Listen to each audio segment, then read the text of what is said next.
നമസ്കാരം. ഇന്ന് പരിചയപ്പെടാനുള്ളത് ഒരു ഏജ് കഴിഞ്ഞാൽ, ഒരു 30+ ഒക്കെ ആയി കഴിഞ്ഞാൽ, മിഡിൽ ഏജിൽ സ്ത്രീകൾക്കും പുരുഷന്മാർക്കും ഒക്കെ തന്നെ വരുന്ന ഒരു പ്രശ്നമാണ് സ്കിൻ ടാഗ് അല്ലെങ്കിൽ വാട്സ് എന്നുള്ള പ്രോബ്ലങ്ങളൊക്കെ തന്നെ. അപ്പോൾ നമ്മുടെ ശരീരത്തിൽ ഏറ്റവും വലിയൊരു അവയവം തന്നെയാണ് ചർമ്മം. ഈ ചർമ്മത്തിനെ വേണ്ട രീതിയിലൊക്കെ പരിപാലിച്ചില്ലെങ്കിലും ചില ആരോഗ്യ പ്രശ്നങ്ങൾ വഴിയും ഒക്കെ തന്നെ ചർമ്മത്തിൽ പലവിധ സൈനായിട്ട് ഇതുപോലുള്ള സ്കിൻ ടാഗുകൾ കാണപ്പെടാം. അപ്പം പലപ്പോഴും തന്നെ ഈ സ്കിൻ ടാഗും വാട്സും തമ്മിൽ വ്യത്യാസമുണ്ടോ, ഇത് എന്താണ് എന്നുള്ളതൊക്കെ ഒരു സംശയം വരാറില്ലേ? അപ്പോൾ അതിനുള്ള ഒരു ആൻസറാണ്, സ്കിൻ ടാഗും വാട്സും രണ്ടും രണ്ട് രീതിയിലാണ്. സ്കിൻ ടാഗ് എന്ന് പറയുമ്പോൾ പുറമെ സ്കിന്നിൻ്റെ ഏറ്റവും സർഫസിൽ അതായത് പുറമേയുള്ള പ്രതലത്തിൽ കാണുന്നതാണ് ഈ സ്കിൻ ടാഗ്. അത് സോഫ്റ്റ് ആയിട്ടുള്ള ഒരു ചെറിയ മാസ് രൂപത്തിൽ തൂങ്ങി നിൽക്കുന്നതാണ് സ്കിൻ ടാഗ്. വാട്സ് എന്ന് പറയുമ്പോൾ കുറച്ച് ഡീപ്പായിട്ട് സ്കിന്നിലേക്ക് വരുന്നതും കുറച്ച് ഹാർഡായിട്ടുള്ളതുമായിട്ടുള്ളതാണ് ഇത്തരം വാട്സ് എന്നുള്ളത്. അപ്പോൾ ഇതൊക്കെ വരാനും, ഞാനിപ്പോൾ ഇവിടെ സംസാരിക്കുന്നത് സ്കിൻ ടാഗിനെ കുറിച്ചിട്ടാണ്. ഇത് പല കാരണങ്ങൾ കൊണ്ട് നമുക്ക് വരാം. ഇതിൻ്റെ പെട്ടെന്ന് നിങ്ങളുടെ മനസ്സിൽ പോകുന്നത് എന്താ, ഇതിനാവശ്യമുള്ള റെമഡി എന്താണ്, അത് ആദ്യം ഒന്ന് തപ്പി നോക്കാം എന്നുള്ളതല്ലേ? അല്ല കേട്ടോ, ആദ്യം ഇതൊന്ന് കണ്ടു നോക്കാം. ഇതിൻ്റെ കാരണങ്ങൾ എന്താണെന്ന് മനസ്സിലാക്കി കഴിഞ്ഞാൽ ആ കാരണം നമ്മുടെ കാരണം കൊണ്ടാണെങ്കിൽ നമുക്കത് ഒഴിവാക്കേണ്ടതാണെങ്കിൽ ഒഴിവാക്കുകയും ശ്രദ്ധിക്കേണ്ടതാണെങ്കിൽ മുൻകാലത്തേക്ക് ശ്രദ്ധിക്കുകയൊക്കെ ചെയ്യാമല്ലോ. അപ്പോൾ ഇത് കാണാൻ മറക്കരുത്. ചെറിയ ചെറിയ പൊടിക്കൈകളുണ്ട്, എങ്കിലും ഇതാദ്യം ഒന്ന് കണ്ടു നോക്കാം. നമുക്ക് കൂടുതലും നമ്മുടെ സർഫസ് അല്ലെങ്കിൽ സ്കിന്നുമായിട്ട് ഇടയ്ക്കിടയ്ക്ക് ഇങ്ങനെ ഉരതുന്നത് അല്ലെങ്കിൽ റബ്ബ് ചെയ്യുന്ന ഉണ്ടല്ലോ, അത്തരം സാധനങ്ങൾ ഒന്നുകിൽ നല്ല കട്ടിയുള്ള മാല ഇടുന്നതോ ടൈറ്റായിട്ടുള്ള ഡ്രസ്സ് ധരിക്കുന്നവരൊക്കെ ആണെങ്കിൽ അത്തരം ആളുകൾക്ക് ശ്രദ്ധിച്ചിട്ടുണ്ടോ, അത്തരം ഭാഗങ്ങളിലായിട്ട് ഇത് കാണപ്പെടാം. അതായത് നമ്മുടെ കക്ഷത്തിലോ കഴുത്തിലോ അതുപോലെ ചില ഗ്രോയിൻ റീജിയണിലോ അങ്ങനെയുള്ള ഭാഗങ്ങളിലൊക്കെ തന്നെ കാണപ്പെടാറുണ്ട്.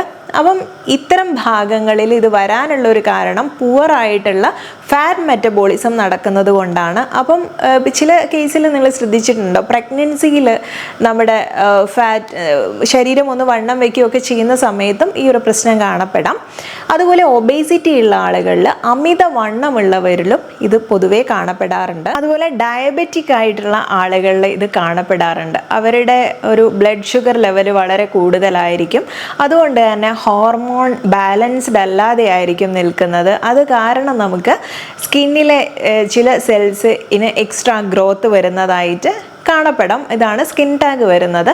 അപ്പം ഇത്തരം കേസിൽ ഡയബറ്റിക് അല്ല എന്നുണ്ടെങ്കിൽ അവർക്ക് ഡയബറ്റിക്കിൻ്റെ തുടക്കം ആയിരിക്കാം, അതിൻ്റെ ഒരു സൈനായിട്ടും നിങ്ങൾക്ക് ഈ ഒരു സ്കിൻ ടാഗിനെ എടുക്കാം. അതുപോലെ തന്നെ ചിലർക്ക് യൂട്രൈൻ സംബന്ധമായിട്ടുള്ള ചില പ്രശ്നങ്ങൾ ഉണ്ടെങ്കിൽ നമ്മൾ പുറത്തേക്ക് വരുമ്പോൾ ഞാൻ ഇനി പറയാൻ പോകുന്ന ടിപ്പുകളൊക്കെ നിങ്ങൾ കണ്ടിന്യൂസ് ഉപയോഗിച്ചിട്ട് അത് മാറും, വീണ്ടും വരും, പിന്നെ അത് ഉപയോഗിച്ച് മാറും എന്നുള്ളൊരവസ്ഥ നിങ്ങൾക്ക് ഇതുവരെ ഉണ്ടായിട്ടുണ്ടെങ്കിൽ ഒരു ഡോക്ടറെ സമീപിക്കുക എന്നുള്ളതാണ്.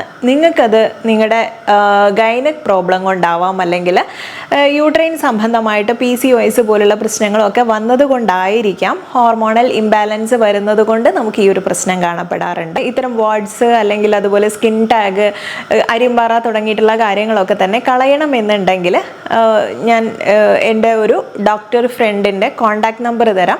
അവർക്ക് ഇതുപോലെ തന്നെ ഡോക്ടർ ചെയ്യുന്നത് ഇതുപോലുള്ള കാര്യങ്ങളെയൊക്കെ റിമൂവ് ചെയ്യാൻ വേണ്ടിയിട്ടുള്ള എക്സ്റ്റേണലായിട്ട് നമുക്ക് ലോക്കൽ അപ്ലിക്കേഷൻ ചെയ്യാൻ പറ്റുന്ന കാര്യങ്ങളും അതുപോലെ തന്നെ ഇത് കോട്ടറൈസ് ചെയ്ത് കളയാറുണ്ട്. ഇനി അത് കുറച്ചും കൂടെ ഡീപ്പായിട്ടുള്ള കേസ് ആണെങ്കിൽ ക്ഷാരകർമ്മ പ്രൊസീജിയറിലൂടെയൊക്കെ കളയാറുണ്ട്. അതൊരു ആയുർവേദ പ്രൊസീജിയറാണ്.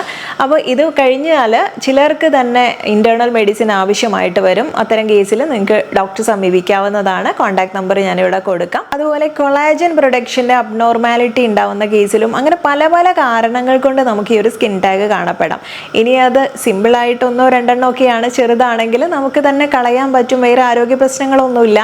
നമ്മൾ ഉപയോഗിക്കുന്ന എന്തെങ്കിലും റഫ് സർഫസ് കൊണ്ടാണ് നമുക്കിത് വരുന്നത്, അതിൻ്റെ ഒരു ഫ്രിക്ഷൻ കൊണ്ടാണ് വരുന്നത് എന്നൊക്കെ ഉണ്ടെങ്കിൽ നമുക്ക് ചെയ്യാൻ ചെയ്യാൻ പറ്റുന്നത് ഇതാണ്. ആപ്പിൾ സിഡർ വിനീഗർ ഉണ്ടെങ്കിൽ ചെറിയൊരു കോട്ടണിൽ മുക്കിയിട്ട് അത് ആ ഭാഗങ്ങളിൽ വെക്കാം.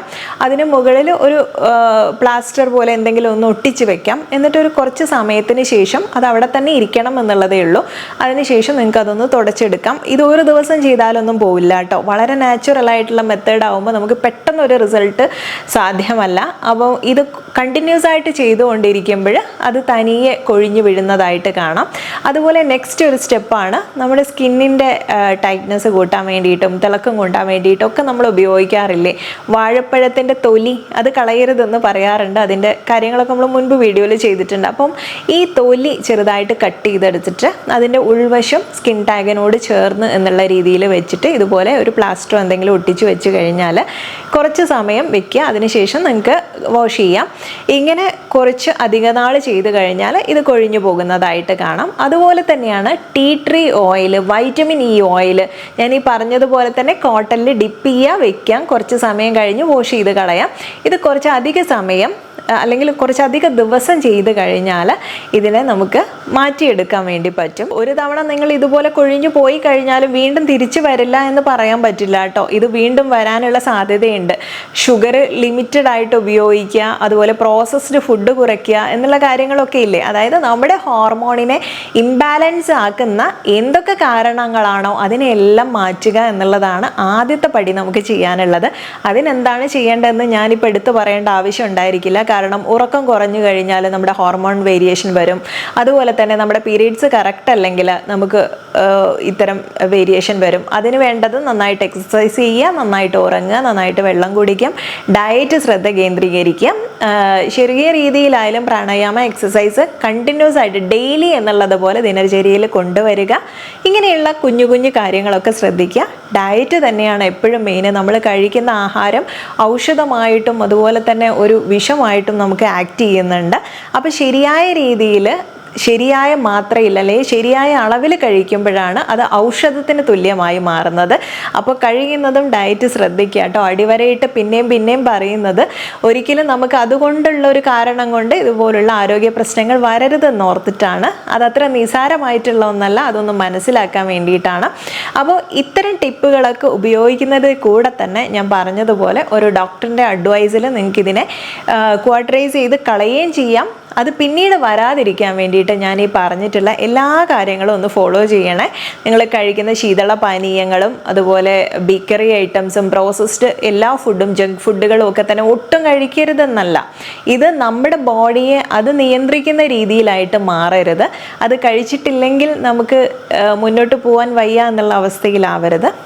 ഭൂരിഭാഗവും നമ്മൾ കഴിക്കുന്നത് നമ്മുടെ ബോഡിക്ക് ആവശ്യമായിട്ടുള്ള വൈറ്റമിൻസ് കിട്ടുന്ന രീതിയിലുള്ളതായിരിക്കണം. ഇടയ്ക്കൊക്കെ തന്നെ ഒരു ജങ്ക് ഫുഡ് ആവാം, എങ്കിലും ഇതിനെ മാത്രം ഡിപ്പെൻഡ് ചെയ്തിട്ട് നമ്മുടെ ഹോർമോൺ ഇംബാലൻസ് വരുത്തരുത് എന്നുള്ളതാണ് ഇന്നത്തെ വീഡിയോയിൽ പറയാനുള്ളത്. സിമ്പിളായിട്ടുള്ളൊരു മെസ്സേജാണ്, നിങ്ങൾക്ക് ഒരുപാട് പേർക്ക് ഉപകാരമായിട്ടുള്ളതായിരിക്കും. കണ്ടു കഴിഞ്ഞാൽ മറ്റുള്ളവർക്കും കൂടെ ഒന്ന് ഷെയർ ചെയ്ത് കൊടുക്കണേ. അപ്പോൾ ഇന്നത്തെ വീഡിയോ വൈൻഡ് അപ്പ് ചെയ്യുന്നു. നെക്സ്റ്റ് ഒരു വീഡിയോയിൽ നല്ലൊരു വിഷയവുമായി വീണ്ടും കണ്ടുമുട്ടാം. നന്ദി.